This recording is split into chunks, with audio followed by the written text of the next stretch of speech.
প্রতিবছর তামাক ব্যবহারের কারণে প্রায় 2 লাখ মানুষ অকালে মারা গেলেও শুধু মুনাফার জন্য তামাক কোম্পানিগুলো তামাক নিয়ন্ত্রণ আইন সংশোধনে বাধা সৃষ্টি করছে।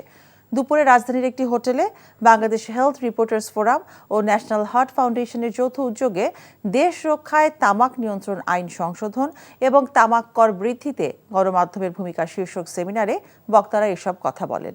সেমিনারের প্রধান অতিথি মানবজমিন পত্রিকার প্রধান সম্পাদক মতিউর রহমান চৌধুরী তামাক নিয়ন্ত্রণে জোরালো সামাজিক আন্দোলন গড়ে তোলার আহ্বান জানান। হেলথ রিপোর্টার্স ফোরামের সভাপতি রাশেদ রাব্বির সঞ্চালনায় সেমিনারের সভাপতি ছিলেন হার্ট ফাউন্ডেশনের সভাপতি অধ্যাপক খন্দকার আব্দুল আওয়াল রিজভী।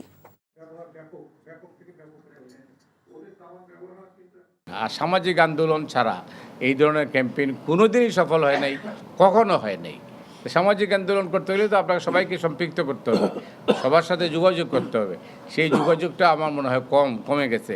আজ থেকে 10 বছর আগে যে ক্যাম্পেইন ছিল, এই ক্যাম্পেইনে কিন্তু এখন ভাটা পড়েছে, এটা স্বীকার করতে হবে। 5 জনের একজন যদি ধূমপায়ী হয়, তাহলে ক্যাম্পেইনে কী লাভ হয়েছে বল? টাকা চুরির জন্য যদি আমার গলায় জুতার মালা পরাইতে হয়, তাহলে আমার শালীর সাথে প্রতারণা করার জন্য তোর ফাঁসি হবে। দুলা ভাই, আপনার তো ঘর জামাই বইলা একটা পরিচয় আছে, আমার তো তাও নাই।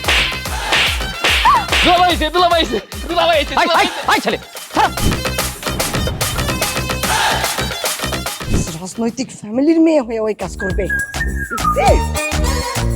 যারে পাবো হারে পিটাবো, রক্তের নেশায় ধরতে, রক্তের নেশায়, কাঁচা রক্তের নেশায় ধরতে। তোমার এই পলিটিক্স আমার বাম পকেটে থাকে। তোর বউরে ঝামেলা পাকাই। এই বেটাই, আমি তখন বিয়ে করিনি। দুইটার আমি গুলি করে মারু। মাসুদরা কোনোদিন ভালো হয় না। আপনার পোশাক আশাক দেখে কিন্তু আপনার তালুকদার বংশের লোক মনে হয় না আব্বা, আপনার মনে হয় যে আপনি ফকির বংশের লোক।